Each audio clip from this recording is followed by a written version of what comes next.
visita al neurólogo,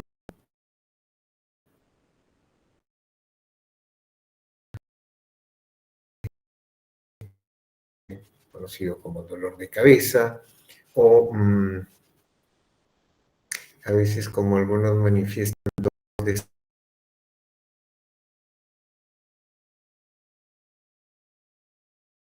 o señalando la región posterior de la cabeza, específicamente la base de la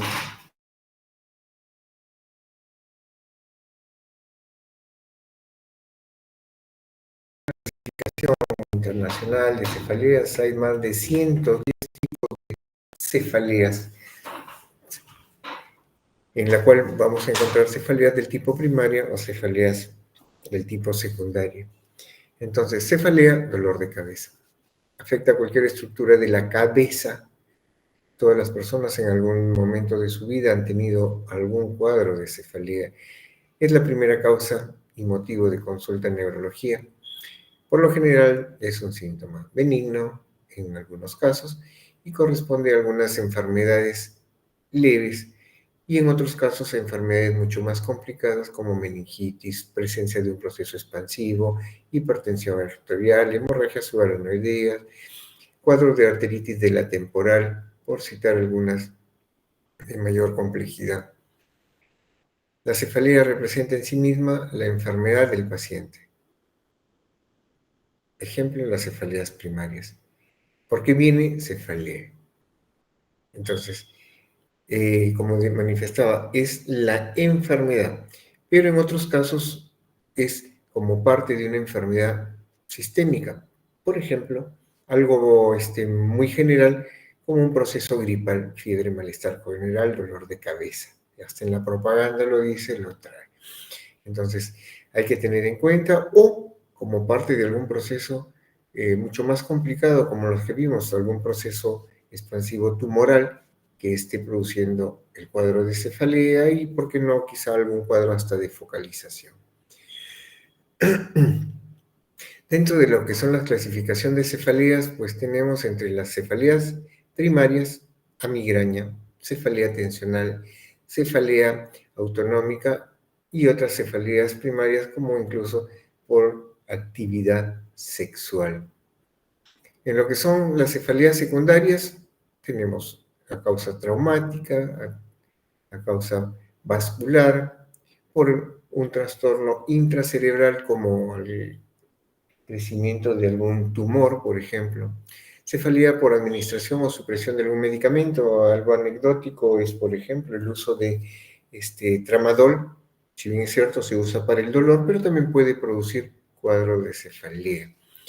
Y a veces lo vemos en pacientes hospitalizados y con dosis más o menos altas del tramadol que tienden a producir este tipo de malestar. Otras cefaleas por infección, por ejemplo, la meningitis, los abscesos cerebrales, algunos como de clínica pleomórfica, como la neurocisticercosis. Entonces, cualquiera de ellas me puede estar dando cuadro de cefalea. Las cefaleas también por una atribución en la alteración en la homeostasis del sistema circulatorio del intracerebral o por el recambio del líquido cefalorraquídeo, por ejemplo, aquella que tiene que ver con el recambio en la producción de líquido. Hemos dicho que producimos un promedio de 550 mililitros de líquido cefalorraquídeo, pero en un momento dado tenemos entre 150 y 175, lo que quiere decir que esto está en un constante recambio, absorción, producción. Cuando recambio se altera o se obstruye alguno de los conductos que comunican los ventrículos, también puede producirse un cuadro de cefalea.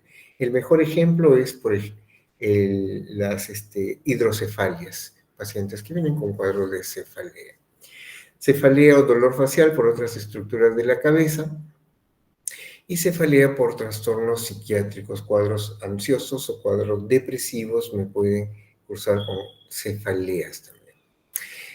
Algunas neuropatías craneales, por ejemplo, la neuralgia del trigémino, nos puede estar produciendo algún tipo de dolor de cabeza o una cefalea, o aquellas que tienen que ver con la neuralgia ya un poco menos común del facial o del hipogloso, por ejemplo, que pueden dar este tipo también de neuralgias craneales.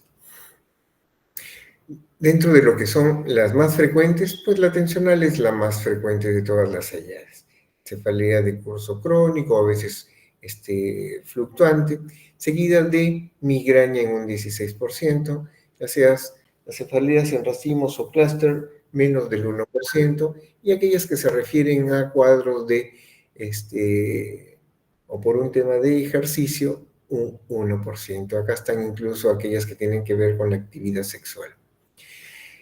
Dentro de las cefaleas secundarias, la más frecuente y la más común son aquellas por un tipo de afectación sistémica, llámese infecciosa, llámese metabólica.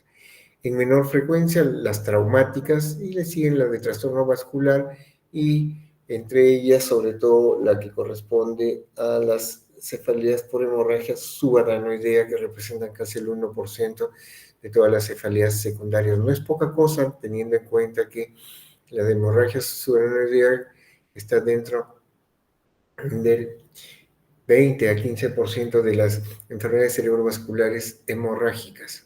Pero acá estamos hablando del total de las cefaleas, un 1%, insisto, no es poca cosa.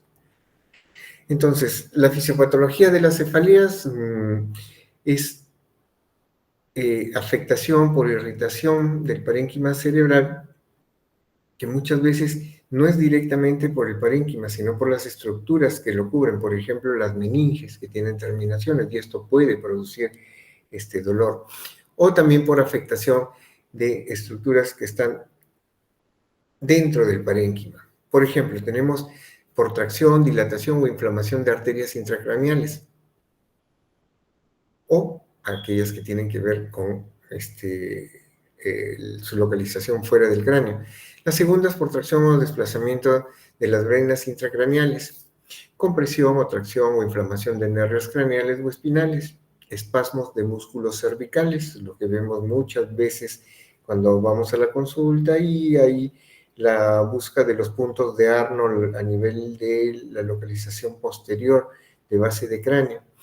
Irritación meningia y variaciones de presión intracraneal también pueden producir temas con dolor.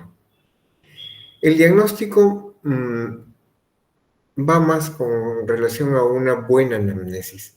Si se recuerdan, en la primera clase que hubo en cuanto a semiología, se hizo una semiología de la cefalea. El tipo de cefalea, si es pulsátil, opresivo, lancinante, quemante, el tiempo de duración, minutos, días, es continuo, la evolución, si es de inicio súbito, si es fluctuante. Entonces, todo ello me va a estar dando ciertas características, y eso va en relación a una buena anamnesis. Un examen completo donde yo pueda estar encontrando algunos signos de focalización que, además de ello, me puedan permitir saber si es que hay algo más, y eso me direccione para una cefalea más que todo del tipo secundaria. Entonces, por ejemplo, en una meningitis, pacientes que vienen con cuadro de cefalea y le encuentro una rigidez de nuca, pues como que me orienta a un secundarismo. O aquel paciente que también me ingresa con cuadro súbito de cefalea intensa y una rigidez de nuca, pues me puede también direccionar quizá a un cuadro de una hemorragia subaranoidea.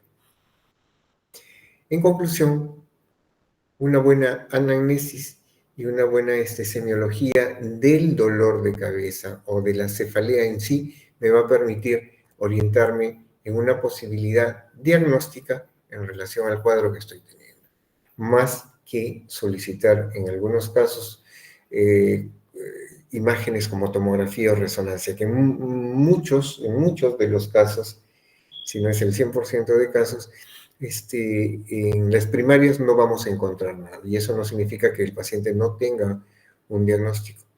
Ya caerían dentro de las cefaleas primarias, ampliando su anamnesis en relación a ello. Signos de alarma en cuadros de dolores de cabeza. dolor inducido al cargar o al doblarse, al toser, esos o maniobras de mansalva. Enfermedad sistémica concomitante, por ejemplo, un lupus es una enfermedad sistémica concomitante, por ejemplo, una tuberculosis es una enfermedad sistémica concomitante que me puede dar la presencia de un tuberculoma o la presencia quizás de una meningitis tuberculosa que también puede causar con temas de cefalea. Dolor que despierta al paciente también debe de generarnos una alarma y una cefalea que empieza a hacerse crónica después de los 50 años. Entonces, tener en cuenta ello. Si un paciente viene y dentro de la anamnesis nos manifiesta que es el dolor más intenso que ha tenido cefaleas, pero este es el más intenso que ha sentido en su vida, pues tener o en consideración la posibilidad que eso se trate quizás hasta de una hemorragia subaracnoidea. Datos de focalización que habíamos manifestado hace un momento, una hemiparesia en un lado, una hemipoestesia en algún lado, una parálisis facial, una parálisis de algún oculomotor, ya me está dando una focalización, lo que de alguna u otra forma debe de prenderme las alarmas ante la posibilidad de algo vascular, algo infeccioso o quizá algo tumoral que está produciendo ello. Fiebre o algunos otros datos sistémicos también debe de estar haciéndome pensar fiebre, sobre todo en casos de meningoencefalitis. ¿Cambia sus características o empeora? ¿A qué se refiere? Si, por ejemplo, yo tengo un paciente que es un paciente crónico con cuadro de migraña y a su vez va manifestando que el dolor es diferente y más bien lo está generando una limitación mayor de la que tenía anteriormente, pues debe de prender las alarmas que se trata de otro tipo de cefalea. Porque cuando el paciente ingresa, pues no vamos a preguntar, ¿por qué viene, señor? Porque me duele la cabeza. Pero el dolor de cabeza, vuelvo a insistir, va a tener características diferentes dependiendo lo que lo está produciendo. Entonces, si las características del dolor va cambiando, por eso, ¿qué tipo es? ¿Dónde va? Esto es permanente, no, el anterior me daba de vez en cuando, era acompañado con irritabilidad a la luz, el ruido no, este es permanente, siento una opresión en la cabeza y se me empezaba a adormecer una parte del cuerpo, ya, entonces debe de prender la alarma. Y lo otro es una zona dolorosa palpable, aunque esto más va en regiones, sobre todo que tienen que ver con la superficie cerebral. Perdón, la superficie del cráneo.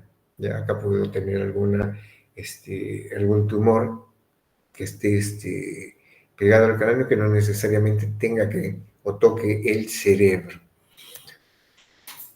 Vamos a hablar de migraña, que es una de las causas por las cuales el paciente viene a la consulta privada con médicos generales cuando vayan a hacer sus serums, es una de las principales causas.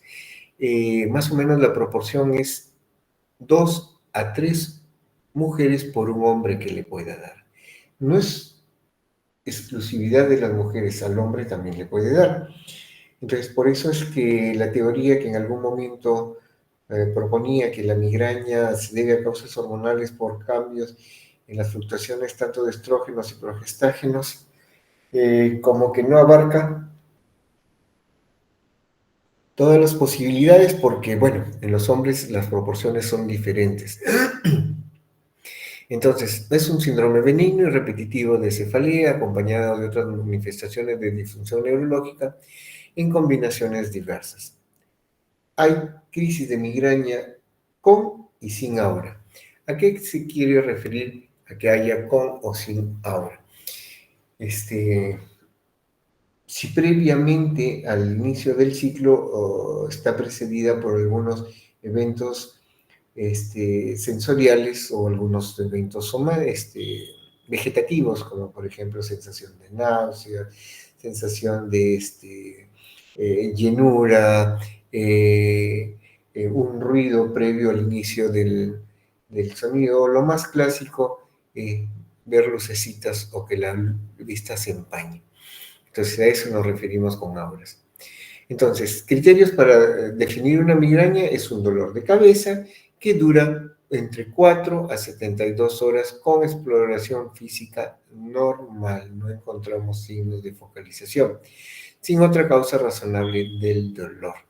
Entonces, primera punto que debo de ver cuando esté indagando el dolor de cabeza en mi paciente. Entonces, si yo tengo un dolor unilateral, tengo dolor pulsátil, agravamiento con el movimiento e intensidad moderada o grande, con dos de estos criterios yo estoy pensando que se trata de un cuadro de migraña. Y asociado a uno como náuseas, vómitos, fotofobia o sonofobia, pues debo de estar pensando en migraña. ¿Qué síntomas y signos pueden acompañar a migraña? Náuseas en un 87%, irritabilidad a la luz en un 82%, mareos 72%, dolor en cuello 65%, vómito 56% de todos los pacientes que llegan a tener migraña. Alteraciones visuales 36%, fotoxia 26%, parestesias un 33%, vértigo 33%, alteración del estado de alerta un 18%, síncope un 10%, crisis convulsiva 4%, confusión 4% y diarrea 16%. Dígase la crisis convulsiva como un evento que se asoció, pero en aquellos pacientes que tenían sobre todo epilepsia. ¿Ya? Eso por un lado. Y por otro lado, recalcar e insistir, aunque eso ya lo vamos a ver en epilepsia, una convulsión no es epilepsia. Pueden ser muchas causales que me pueden hacer que un paciente pueda convulsionar. Volviendo y retomando, hasta en algunos casos, como les dije, hay algunas alteraciones vegetativas que me pueden llegar a producir hasta relajación de esfínteres, produciendo temas con diarrea. Entonces, la fisiopatología, miren que todavía no está del todo bien definida, es multifactorial, hay una evidencia genética en migrañas familiares, por ejemplo, aquellos que tienen que ver con el cromosoma 19, aquellos que tienen que ver con el cromosoma 1 y aquellos que tienen que ver con la alteración en los canales de sodio. ¿Ya? Entonces, cualquiera de esas migrañas pueden tener relación en ello. Es por eso que vemos algunos grupos familiares, cuando hacemos la anamnesis, alguien más en la familia tuvo, no, ni mi mamá ni mi papá, algún tío, hermanos de papá, hermanos de mamá o primos directos. Acá no entra que el esposo de mi tía, que la suegra de mi tía, no, acá es familia consanguínea.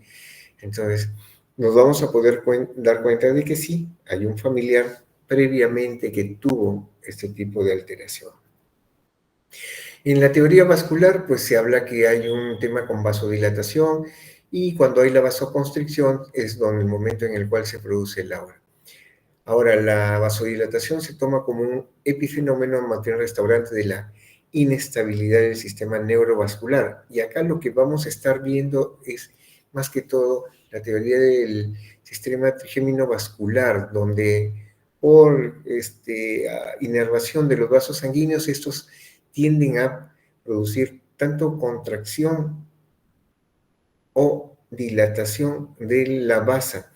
Estamos hablando de los vasos, sobre todo del tipo arterial, entonces produciendo la liberación de algunas sustancias inflamatorias, sobre todo lo que es la sustancia P, la neurocina A, lo cual me van a dar o me van a necesitar toda la cascada dolorosa.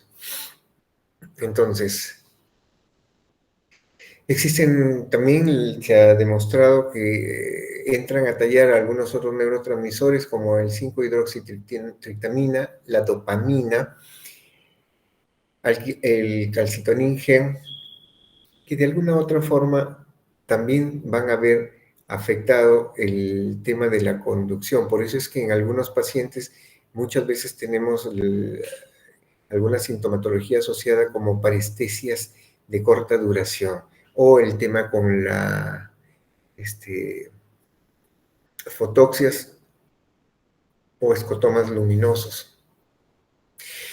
Para yo diagnosticar una migraña sin aura, por lo menos deben de haber 5 ataques y con las características de lo que vamos a enunciar en los puntos B y D. Con una cefalea que dura entre 4 horas a 3 días, va sumando una. Cefalea que ha tenido por lo menos dos de las siguientes características: unilateral, pulsátil, intensidad moderada o severa, aumenta en intensidad o incapacita al paciente para realizar actividades físicas rutinarias, sobre todo lo que es caminar, subir escaleras. Por eso es que es una de las causas de abandono laboral, el cuadro de migraña. La duración de la cefalea, si está acompañada de náuseas o vómitos, y la presencia o no de fotofobia o sonofobia. Y haber descartado sobre todo la presencia de algún otro evento que me puede estar produciendo. Por ejemplo, epilepsia me puede dar cuadros de escotomas luminosos y una cefalea de corta duración. Por eso entra en el diagnóstico diferencial. Considerar a epilepsia como una posibilidad también en aquellos casos que pacientes vienen con cuadros de cefalea y sobre todo si es que hay auras. Pero en este caso, irritabilidad a la luz y al sonido, porque es la migraña sin aura. En las migrañas con aura vamos a tener pacientes con uno de los siguientes síntomas. Pueden ser visuales, los cuales son reversibles, sin pérdida visual, síntomas sensoriales reversibles que incluyen incluso síntomas agregados con disminución de la sensibilidad, lo hemos manifestado anteriormente, y alteración en el lenguaje. Puedo tener cierto grado de arresto del habla o cierto grado de disartria a la hora de que el paciente está en la fase más aguda. Por lo menos dos de los siguientes síntomas que pueden ser visuales o sensoriales, esas son las características del aura, y por lo menos un síntoma de aura que aumenta gradualmente por el lapso de unos 5 minutos. Cada síntoma puede durar entre 5 y 30. Si se dan cuenta, son autolimitados de corta duración. Lo raro es que puedan durar más de 5 minutos, por eso les dan el extremo de 30, pero lo más común es de 5 a menos. La cefalea que tienen los criterios de migraña sin aura dentro de los 60 minutos después del aura. Entonces, ellos sí vamos a tener en cuenta como para definir si el paciente está teniendo un cuadro de migraña o no. Es más, si ustedes son observadores y revisan su clasificación CIE-10, o la clasificación internacional de enfermedades, se van a dar cuenta que la migraña no solo viene como migraña, sino viene migraña con aura o la clásica, migraña sin aura clásica o migraña con aura. Y cada una tiene una codificación diferente. Aparte de ello, ocurre principalmente durante el día, lateralizado entre un 60 y 70%. Vean bien, lateralizado entre un 60 y 70%. No es que sea exclusividad. Lo poco común es que sea bitemporal, a ambos lados. Cuando a veces vienen y me dicen, doctor, me duele a ambos lados de la sien, siento como que es como si me punzara. No descarten el hecho de que pueda ser migraña. Dolor que va en aumento, desaparece totalmente y puede ser desde opresivo hasta lo que comúnmente es pulsátil. Síntomas que a veces suelen presentarse antes, si se acuerdan: fatiga tenemos en miastenia, fatiga tenemos en esclerosis múltiple, y acá en migraña también puede haber un cuadro de fatiga. Como cuadro premonitorio, o sea que se presente antes del propio cuadro: dificultad para concentrarse, rigidez de nuca, sensibilidad a la luz o al sonido, náuseas, visión borrosa, bostezo, palidez. Entonces, un estudio simpático sería, acá lo dejo ahí haciendo un paréntesis para lo que es la tesis, puede ser signos premonitorios en estudiantes de la USS con cuadros de migraña. Previamente harían una encuesta, clasifican a su muestra y esa muestra es la que les van a estar haciendo ahí. Ojo que esto es lo que encontramos en pacientes o en la bibliografía anglosajona. Interesante sería tener algo nuestro. Lo dejo ahí, en el aire, si es que alguien lo toma en buena hora. Ahora, síntomas neurológicos que acompañan la cefalea migrañosa, déficit o alteración con recuperación completa, y se relaciona con disminución de flujo sanguíneo a nivel de corteza cerebral. Entonces, ello es más o menos a lo que se refieren las auras. Ocurre típicamente antes de la cefalea. La cefalea empieza cuando acaba el aura o se interpolan por momentos, o sea, pueden haber momentos intercalados en que presenta disminución de cefalea, aflora nuevamente el aura y vuelve nuevamente a intensificarse cefalea y por consiguiente el aura vuelve a presentarse conforme esta vaya teniendo subidas y bajadas, sobre todo en las bajadas. Duran menos de una hora, ya lo hemos visto, es poco común 30. Las rarezas, las más rarezas es que puedan llegar a más de 40, más de 30. ¿Y pueden existir auras sin cefalea? La respuesta es también sí. Sí pueden existir y esto a veces se da en criaturas menores de 7 o 8 años. La hora es mayor de una hora, ahora que dura más de una semana, también debe de alertarnos, está siendo muy continuo y debe de considerarse como un signo de alarma o alteración. Factores desencadenantes. Miren, yo a mis pacientes cuando llegan les digo, mira, yo te voy a manifestar o decir uno de los tantos factores desencadenantes que puedes tener, pero en realidad los invito a que vayan a internet y comiencen a revisar factores desencadenantes de migraña. Es que no es lo mismo lo que le pueda desencadenar a Chana que lo que le pueda desencadenar a Juana o a fulano o a Perencejo, son diferentes. Algunos, por ejemplo, el tomar café puro les alivia sus síntomas de migraña, otros más bien les exacerba. La ingesta de chocolates, algunos, que en realidad son pocos, no les afecta, pero a otro gran grupo sí. Entonces, tener en cuenta los cambios hormonales, el estrés en general, casi con todos va, es el gran responsable de que pueda desengatillar o algún proceso de migraña. En los procesos anovulatorios, del ayuno, alteración del ciclo sueño-vigilia, los olores, dolor del cuello, alteraciones visuales, ingesta de alcohol, tabaquismo, desvelos, ya va de la mano cuando hablábamos de alteraciones del ciclo sueño, el calor, el consumo de quesos, vinos, chocolate, el ejercicio e incluso la actividad sexual puede ser una causa de migraña. Entonces, todo ello a tenerlo en cuenta como elementos desencadenantes. Les estaba hablando incluso del tema de olores. Muchas veces a mis pacientes yo le pongo de ejemplo, si estoy viajando en una combi y no faltó alguien que no se puso desodorante y levante el brazo para sostenerse y sale un olor, eso me puede desencadenar un cuadro de migraña.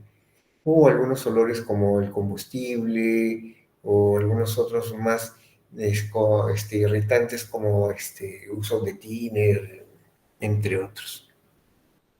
El tratamiento no farmacológico está encaminado sobre todo en evitar desencadenantes. Entonces, si yo tengo toda esa relación, lo que yo le digo, tengan su libretita, qué comió, y después de lo que comió, si le vino la migraña, vaya tachándolo, no lo vuelva a comer, sáquelo de su dieta, porque lo va a volver a fastidiar.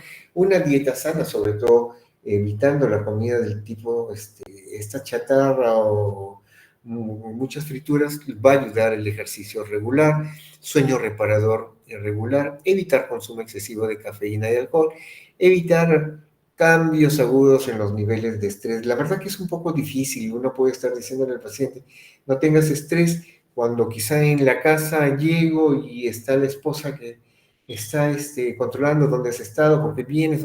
Entonces, es un tema un poco difícil, va a depender del entorno en el cual yo me desenvuelvo. No, que tengo un jefe que mucho me está observando y mucho me exige, pues cambia de trabajo, pero antes de que cambies de trabajo, primero consigue uno, porque si no más estrés te va a dar quedarte sin trabajo, ¿ya?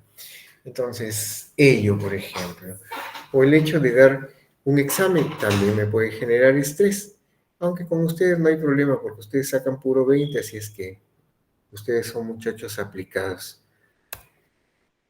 En cuanto al cuestionario del MIDAS, pues acá vamos a estar teniendo más o menos la aplicación para ver cómo es el tipo y la evolución del grado de migraña que pueda tener el paciente.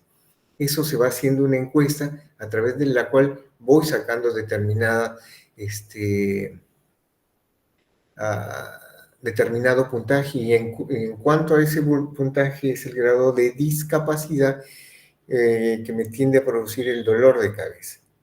Y de ello va a depender también el momento en el cual yo deba de estar usando medicamentos, no solo para lo que respecta el dolor, sino en lo que respecta el tema preventivo. Cuando yo tengo un paciente que me viene con más de 4 episodios en un mes de cefalea intensa, pues yo debo de iniciar preventivos. Preventivos lo que significa es evitar de que el paciente me venga a estar teniendo cuadros intensos de dolor de cabeza y muy continuos. Partir del hecho de explicarle al paciente que lo que le vamos a hacer es no curar, sino le vamos a estar controlando de que las crisis no sean frecuentes y tampoco intensas. Como primera línea de tratamiento para el dolor específicamente, ya tenemos los antiinflamatorios como el ibuprofeno, el naproxeno, el diclofenaco, la aspirina o el ácido tolfenámico. Cualquiera de ellos, salvo el ácido tolfenámico, que no lo tenemos acá, podemos usarlo como primera línea. Pero se van a dar cuenta que la mayoría de pacientes que ya les viene a la consulta ya han usado todo ello. Y lo que nos queda son los de segunda línea, como son los medicamentos ergotamínicos. El acetaminofén, más conocido acá en nosotros, en nuestro medio, acetaminofén lo tienen como en Estados Unidos, acá lo tenemos más como paracetamol, o que es prácticamente del mismo elemento activo. Y podemos ir a dosis hasta de 1 gramo. Por ejemplo, dosis de 1 gramo, tenemos el Supracal, dos Panadol de 500, o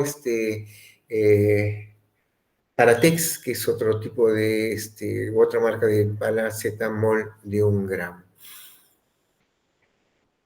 Los agonistas de la serotonina van a inhibir los receptores sobre todo y disminuyen la vasodilatación producida por esta. Disminuyen también la producción del factor de los canales de sodio que van a tender a regular ello en cuanto a la entrada y salida de iones y por consiguiente van a disminuir. Y en este caso vamos a tener que estar usando lo que son los triptanes. Entre los triptanes, los que hemos tenido en esta zona o en nuestra región es el sumatriptán y el solitriptán. Son medicamentos que debiéramos de usar en tercera línea. Entonces, si nos damos cuenta, primero usamos los antiinflamatorios no esteroideos como ibuprofeno, naproxeno. Segunda línea, los ergotamínicos, por ejemplo, el Ergonex. En tercera, los triptanes. Los triptanes, el tema es de que si bien es cierto, pueden ser muy efectivos, pero el uso no es tan seguido porque pueden producir algunos efectos gastrointestinales que tienden a afectar el sistema gastrointestinal. Por consiguiente, no es de los que se deba de usar de primera línea. Marcas conocidas de sumatriptán, pues tenemos el Sumigran, que es uno de los más conocidos, que podemos estar usándolo. Y el, el, o la contraindicación, perdón, principal en esto, hay que tener en cuenta que personas que tienen problemas del tipo cardiovascular, tener mucho cuidado porque puede producir alguna alteración en la constricción y por consiguiente una angina muy dolorosa a nivel de lo que es el paciente y quizá generando cierto grado de alteración en el ritmo cardíaco. Los efectos adversos: dolor opresivo en toda, rubicundez, debilidad, somnolencia, mareos, malestar general, parestesias, bochornos, los cuales pueden desaparecer dentro de 30 minutos. Lo que se le recomienda al paciente que cuando tomen los triptanes eviten la deambulación, estar de un lado a otro, porque el mareo lo puede estar incluso provocándoles caídas. De eso recomendar cuando se toma. Ideas para que tengan en relación a los costos.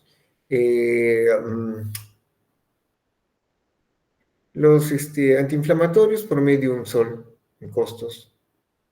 Puede ir 3 para arriba, como puede ir 50 centavos para abajo. Costo accesible, a la mano. Los ergotamínicos, un promedio entre 5 soles, 8 soles. Los triptanes ya va subiendo cada vez más. Cada tabletita un promedio de 30 a 40 soles. Y si nos vamos a lo que es el tratamiento con lo que es los gepantes, que es el Norte, que es uno de los últimos medicamentos de los últimos 5 años de la familia de los gepantes. El tratamiento es, siempre y cuando ya no vayan con los ergotamínicos ni los triptanes, paso a los gepantes. Más o menos idea cuánto cuesta un Norte, que es un medicamento, un gepante. El promedio de cada tableta vale entre 80 y 90 soles. Entonces, hay para todos los bolsillos y hay para todas las intensidades. El tema es saber diferenciar bien. Y el tema es saber elegir. Si es que ya he sido tratado con uno y otro medicamento que tienen ergotamínicos, por ejemplo, migradorixina tiene ergotamínicos, Ergonex tiene ergotamínicos, Gravergol trae ergotamínicos. Entonces, si ya he quemado todas esas etapas, puedo ir a los medicamentos más sofisticados, incluso más caros. Tener en cuenta que los cuadros de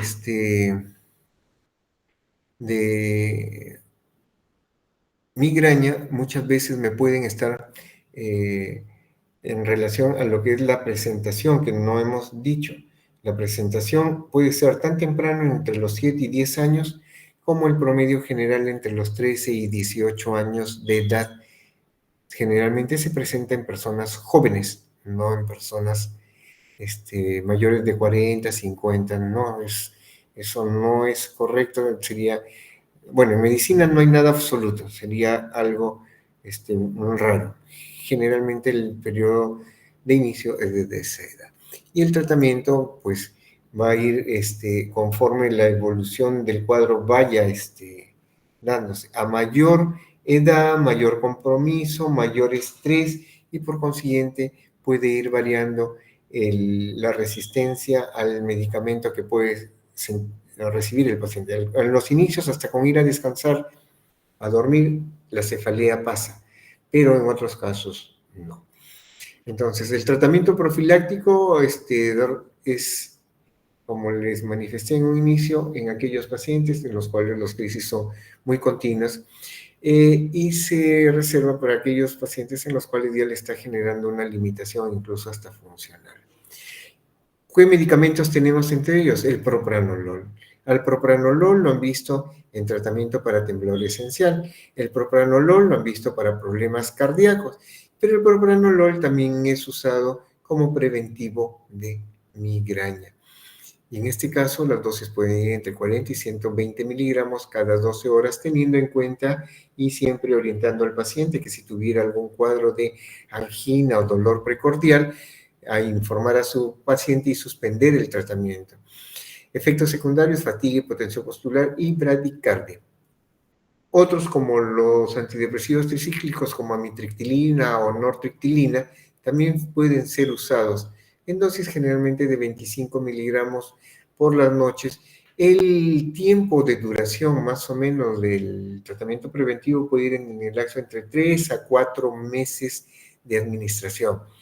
Ojo, esto no es para calmar el dolor, esto es para que las crisis, si se están presentando 6, 7, 8 con gran intensidad, bajen a un tema promedio de lo que era antes, 1 a 2 por mes de intensidad leve que cede con las primeras administraciones de medicamento.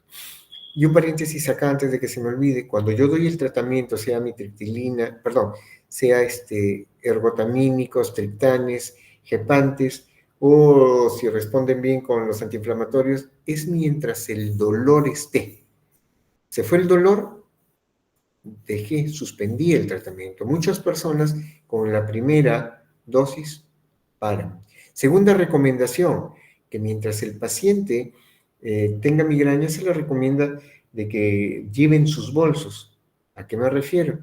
No sabemos, el paciente puede salir muy bien de su casa y el transcurrir del día desarrollar el cuadro de migraña. Entonces, la migraña en la evolución, y eso pueden preguntarle a los que tienen sus cuadros de migraña, es de evolución ascendente. Es un dolor que viene de menos a más, más, más, más y sigue avanzando. Me puede hacer cambios de carácter también, que no lo había manifestado, pero a la vez lo que se recomienda es que tomen en ese primer momento para que el dolor pueda ser más fácil de ser abortado o desaparecido. Entonces, volviendo, quienes también entran a tallar acá como fármacos preventivos, los antipilépticos como topiramato, valproato y gabapentina, en dosis que pueden ir de 25 hasta 200, generalmente en 25 y 50 es los que mejor responden, hay que tener en cuenta que también tiene efectos secundarios como parestesias, alteraciones cognitivas, pérdida de peso, por eso es una de las alternativas que usamos sobre todo como antipiléptico en personas que son obesas, en vez de darle el valproato, porque el valproato me tiende más bien a ganar peso, que es el contrario. Entonces el topiramato, tenemos el topital, topirex, entre algunos por mencionar las marcas. En el valproato, el más conocido, el Valcote, Valprax, que son medicamentos también antipilépticos que se dan en dosis generalmente únicas. Y si no responden, puedo dar hasta cada 12, dosis de 500 miligramos al día. Si se dan cuenta, ahí les ponen entre 400 o 600 cada 12 horas. El promedio de las tabletas que tenemos nosotros son de 500. Claro, si es un adolescente, yo puedo estar manejando hasta dosis de 250. Pero ¿qué tiende a producir? Mareo, aumento de peso, temblor, caída de cabello. Y si es que alguien está gestando, puede tener algún efecto teratogénico. La gabapentina, otro antipiléptico que también se usa para el dolor neuropático, puede actuar como preventivo y acá entra la gabapentina y la pregabalina, su primo, también entran en la jugada, pudiendo dar dosis que pueden ir entre 300, 600 y 900, pudiendo llegar, si es que los cuadros ya son muy incapacitantes, hasta dosis de 3.600 miligramos. ¿Ya? Entonces, estos son los medicamentos preventivos que yo le doy a un paciente con migraña.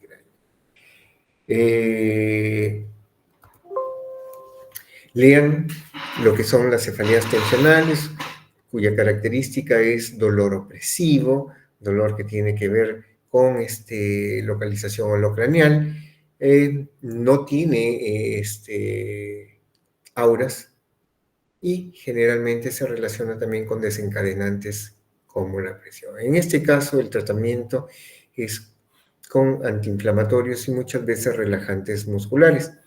Pero también cuando los casos ya son crónicos podemos dar algunos medicamentos, como acá en este caso la mitriptilina, como preventivos. Entonces, considerar ello, considerar también la cefalea tipo clúster, la cefalea del tipo por consumo de esteroides, también puede dar, o por otro consumo de algún otro medicamento que también me puede dar algún tipo de alteración. Entonces, cefalea, debo de hacer una evaluación más crítica, más detallada, cuáles son sus características, su forma de presentación, desde cuándo. Cefalea tensional más se da en temas de adultos, sobre todo adultos jóvenes, adultos mayores. No es ajena tampoco a los niños, pero es poco frecuente.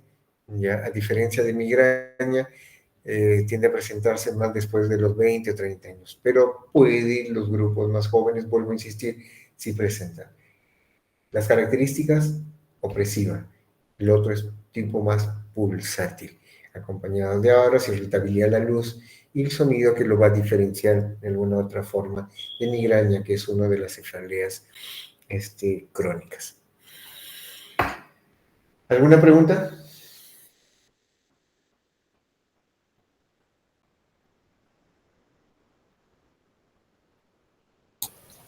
No, doctor.